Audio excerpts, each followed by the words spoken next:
ولو يعجل الله للناس الشر استعجالهم بالخير. د دې آیت کریمه نو زجر بیانېږي. بعض مشرکین ویلي وی اے د الله تعالی پیغمبره ته خدا وی چې زه پیغمبر یما، نو د خپل رب نه ته سوال وکا چې دغه رب منګه تبا کی، منګه ذلیل کی او منګه خوار کی. د دوی مقصد خدا وو چې ته صحیح پیغمبر نه ځکه خو منګه تبا کی ګنا. تر دې پوری چې دی مشرکین دا هم ویلی وو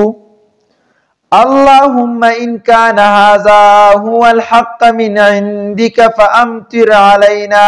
حجارة من السماء او ائتنا بعذاب اليم.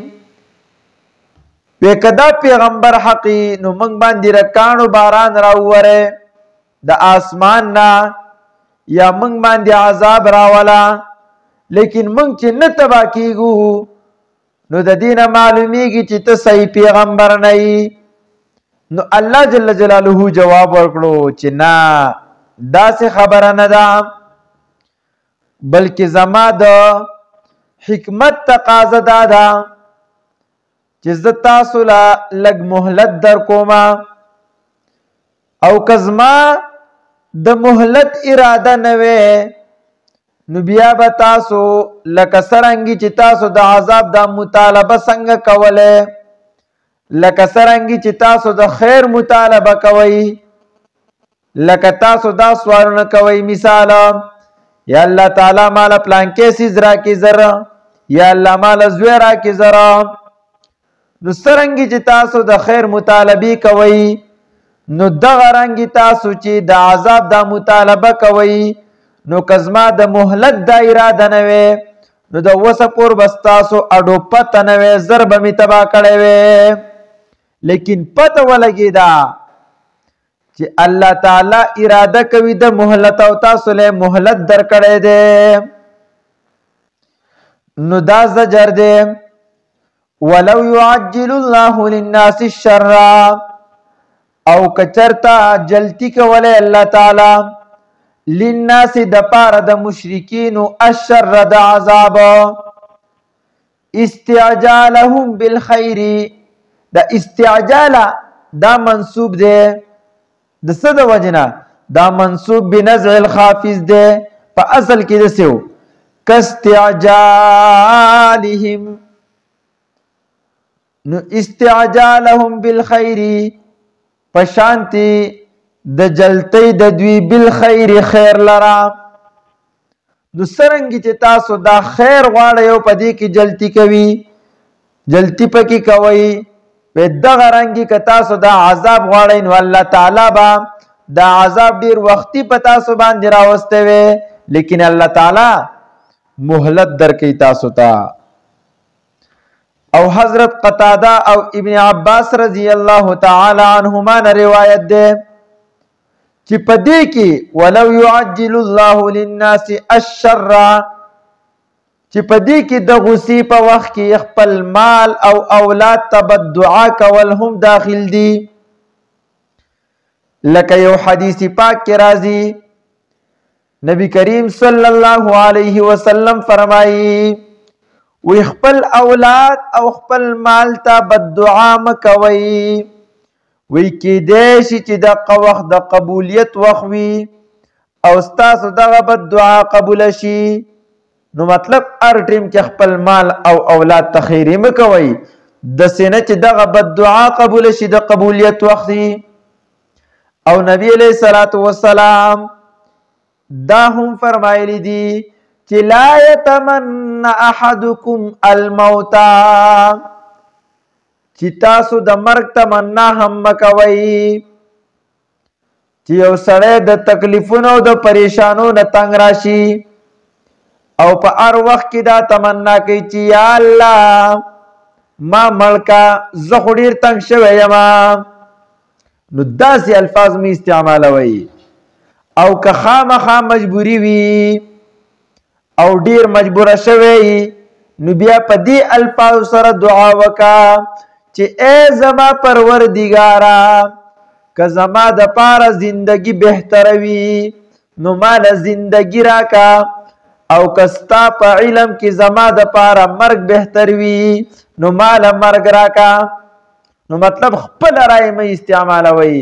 خپل ځان الله تعالی ته حواله کوي. نو الله جل جلاله فرمایي لقضي الیهما فیصله بکړه شوی وا دوی ته اجلهم د نیټې د دوی فنظر الذين لا يرجون لقاءنا دلته معطوف علیه مقدر راو باسي ځکه چې د عبارت ترتب بیا ټیک نه جوړیږي نو معطوف علیه دفان مخکې منګ راو باسو چې بل نمهلهما بلکې منګ مهلت ورکو دوی ته لقضي الیهم اجلهم نو دا فیصله به وختي په دی باندې کړی شوی وا لیکن بل نمهلهم بلکې منګ مهلت ورکو دوی ته نو فنظر الذين لا يرجون لقاءنا منګ پریدو هغه کسان لا يرجون لقاءنا چې دوی ملاقات نه لري لا يرجون چې دوی امید نه لري لقاءنا د ملاقات زمونږه د باس بعد الموت نه انکار کوي فی طغیانهما پس کې پریدو دا فی متعلق ده د نظر فعل سره وی منګ پریدو دغه خلق لرا فی طغیانهم پسر کشی د دوی کې یعمهون سرگردانا وَإِذَا مَسَّ الْإِنسَانَ الضُّرُّ دَعَانَا لِجَنبِهِ أَوْ قَاعِدًا أَوْ قَائِمًا دی آیت کریمه کې وس الله تعالی شکوه بیانوي او دا یو ګیله ده د آیت کریمه حاصل داده الله تعالی فرمایي وی کله چې یو انسان کافر تا ست تکلیف ورسی نو دا بیا په هر حالت کې ماته بلنه کوي لیکن چې کله ز دغه تکلیف د دې انسان کافر نه لري کما نو دا بیا دوباره خپل په کفر باندې وګرځي او داسې شي چې گویا دې تاسو تکلیف رسیدلې نه ده نو دا د آیت کریمه حاصل شو وې دا سینه د پکار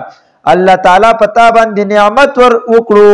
وز دغه نعمت شکریا دا چې ته د الله تعالی عبادت وکوي وغني و اذا مس الانسان او هر کله چې ورسیږي انسان کافر ته الذر تکلیف دعانا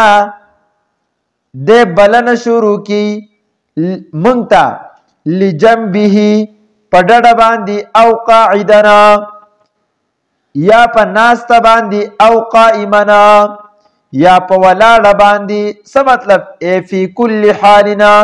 په هر حالت کې بیا الله تعالی تبلنا کوي فلما کشفنا عنه ذره پس هر کله چې ازاله وکومنګا عنه ددنا ذره د تکلیف دد نو مرک لم يدعنا مر اے مزا علی کفره نو دے وګرځي په کفر خپل باندې کأن لم يدعنا گویا چې دی بلنا اډو کړي نه د منګتا الی ذرنا مضاف مقدر ده اے الی کشف ذرن د ازالی د تکلیف مسه حکم چې دی تر رسیدلې ده نو دا بیا ځان داسې بے پروا کی کذالک زین للمسرفین دا کاف تشبیه ده نو مشبہ به مقدر راو باسی اے کما زین لهؤلاء عملهم لکسرنگی چی خیستکڑ شوی ده دوی تا عمل ده دوی نو کذالک دغرنگی زین خیستکڑ شوی ده للمسرفین مشرکانو تا عمل ده دوی ما کانو یعملون دا ما مصدریه ده نو دا طول جمله ده د مصدر په تعویل کې بشي اے ما كانوا يعملون اے عملهما نو کذالک دا رنگي زوینا خیستکړه شوی دلیل مسرفین مشرکان ته ما اغا سکانو يعملون چې دیو بکولا نو مشرکانو تخپل عملونه خیسته کړی شوي نو دا ولی دا خو یا امتحانن دوی ته د دوی دا عملونه خیسته کړی شوي یا بعض مفسرین فرمایي چې دوی ته دا عملونه خیسته کړی شوي وو د شیطان د وسوسې په طریقې سره یا بعض مفسرین فرمایي چې دا د نفس اماره د وجنا دې ته دا عملونه خیسته کړی شوي وو او بیا یاد وساتئ علامه شوکانی رحمت الله علیه لیکلی دي چې دا حالت صرف او صرف د کفارو سره خاص نه دی کوم چې په دې آیت کریمه کې بیان شوی دی بلکې د اکثر مسلمانانو هم دغه حال دی چې کله په مصیبت راځي نو بیا الله تعالی ته زاری کوي دعاګانې کوي لیکن چې کله د دې انسان نه مصیبت ختم شي نو بیا د دعا نه غافل کیږي د الله تعالی هغه احسانونه او نعمتونه تهیر کیږي نو د الله تعالی د نعمتونو شکریا ادا کول پکاري او دغه هیرول نه دی پکار نو دا خو ناشکری ده ناشکری نه دی کول پکار علماء یو عجیبه واقع لیکل لري دی په باره کې چې یو بیلډینګ دی هغه په 50 چتونو باندې مشتمل دی په دغه بیلډینګ کې یو انجینیر کار کوي او یو ورسره مزدور دی انجینیر دا د دې بیلډینګ په اخرنی چت باندې دی او د دې چې کم مزدور دی نو دا د ټورو نه لاندینی چت کې دی وس دی انجینیر ته د مزدور ضرورت شو نو دا انجینیر د پاسنی چتن ناری وهی لیکن دا مزدوری اورینا نو دغه انجینیر د خپل جیب نه د پیسو یو نوٹ راو باسی او د بر چت نه راو غورځوي نو لاندې چې کله دا پزمکه باندې اولګي دا مزدور دا نوٹ راو چت کی لیکن برونه ګوري چې دا نوٹ د کم طرف راغی په دویمه پیر بیا ناری وهی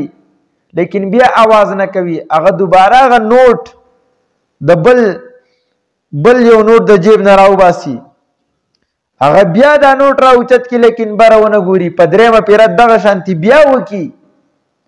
لیکن په سلورمه پیر دا انجینیر یو وړو کې غونډه کې کانه راواخلی او د بری نه را پریدي نو چې څنګه کانه لاندې را ورسی نو دا د دې مزدور په سر باندې ولګي نو چې څنګه دا کانه د مزدور په سر باندې ولګي دا مزدور فورا بر وګوري عزتمند دغه حالت زمونږ او تاسو دی چې کله الله جل جلاله په مونږ او تاسو باندې نعمتونه کوي احسانونه کوي زمونږ او تاسو سوچ او فکر دی خبرې طرف ته نزي چې دا نعمتونه د کم طرف را روان دي لکه سرنګي چې دلته دا نوټونه د بر نه را روانو لیکن چې کله یو معمولی غونډه کې تکلیف په مونږ او تاسو باندې راشي نو بیا زر د الله تعالی طرف ته متوجي شو لکه سرنګي چې دلته دا کانه د دې په سر باندې ولګید نو زر یې بره وکتله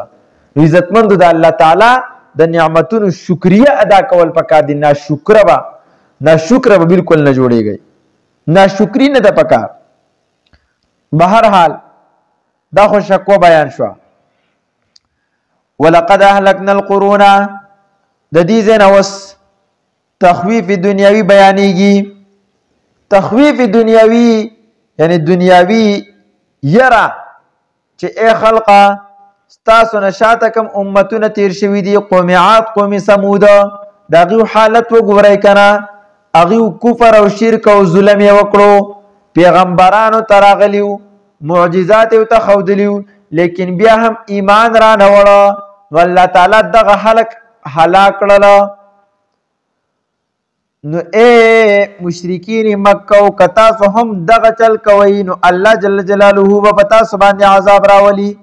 دا د آیت کریمه حاصل شو ولقد اهلكنا القرون نو دا تخویب دنیاوی دی ولقد اهلكنا القرون البته وتقصر اهلكنا منګه هلاک کړي دي القرون امتنا من قبلكم مخکستاسنا لك عادیان او سمودیان وغیرہ لما ظلمو کله چې دی ظلم وکړو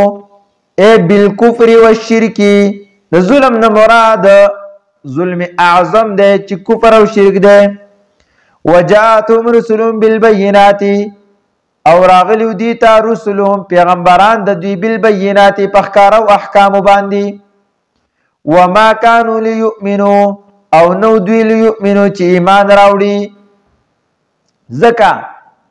چې دا پاخه کافرانو مهر د جباریت په لګیدلو كذلك نجزي القوم المجرمين دا کاف تشبیه ده مشبه به محذوف راو باسي اے کما جزیناهم لکسرنګ چې منګ دوی ته بدل ورکړه نو كذلك نجزي القوم المجرمين دا غرنګ منګ بدل ورکو القوم المجرمين خلق مجرمانو ته ثم جعلناكم خلائف في الارض من بعدهما پدې آیت کریمه کې اوس خطاب دی د مشرکین مکه او ته د عربو دي مشرکین ته او د قیامت پور چې څومره امت را روان دي رستنی امت ته وې دغه هلاک موږ د عادیان او سمودیان دا موږ هلاک کړو نو ثم جعلناکم بیا جعلناکم موږ وګرځولای تاسو خلائفه خلیفګان فی الارض پزمکه کې نائبان د دې ځمکې نائبان تاسو وګرځولای من بعده مرستا د دقه وړاندنا د دقه وړاند خلقنا نو موږ تاسو نائبان وګرځولای د ځمکې لیکن یاد وساتئ د اعزاز او اکرام چې موږ تاسو وکړو نو د دې مقصد څه دی د دې مقصد تاسو امتحان دی چې تاسو د شاتنو امتونو تاریخ ته ګورئ او کنه ګورئ د دې نه متاثر کیږئ کنه چې تاسو د دوی د تاریخ ته وګورئ نو د خپل د حالاتو اصلاح وکئ نو موږ تاسو امتحان اخلو چې آیا تاسو د دینه اصلاح حاصلوي او یا د حکومت او د خلافت او د دولت په نشه کې تاسو بهوشه کیږئ او کنه نو د دین معلومیږي چې د دنیا د دولت د دنیا حکومت او اقتدار دا څه د فخر خبره نه ده بلکې دا خو یو بوج دی او یو ذمہ داری ده چې دا په انسان باندې راځي نو الله جل جلاله فرمایي ما تاسو خلیفګان کې پزمکه کې من بعد امرستر د قولاندینونا لننظر کیف تعملون دې د پاره چې موږ وګورو کیف تعملون چې څرنګه عمل کوي تاسو توبه وباسئ کنه غشان دې په کفر باندې کلکیږي نو په دنیا پسې ورپسې کېدل نه دی پکاره لکه یو حدیث مبارکه کې راځي کنه د ابو سعید خدری رضی الله تعالی عنه روایت ده نبی کریم صلی الله علیه وسلم فرمایي چې ان الدنيا حلوة خضرة وان الله مستخلفكم فيها فينظر كيف تعملون فاتقوا الدنيا واتقوا النساء رواه مسلم نبی علیہ الصلوۃ والسلام فرمایي وی دا دنیا خوږه ده او شنه ده او الله تعالی تاسو په دې کې د یو بل پسې خلیفان ګرځولي نو فینظر کیف تعملون نو ګوري چې تاسو کې څوک عمل کوي نو فتقوا الدنيا د دنیا د فتنې نه ځان وساتئ واتقوا النساء او د زنانو د فتنې نه ځان وساتئ او یره وکړئ زکات د بنی اسرائیل د حکومت او د اقتدار د زوال ذریعہ هم د زنانو د فتنه ګرځیدلی و د حدیثونه ثابت دي نو د دنیا نه ځان ساتل پکار دي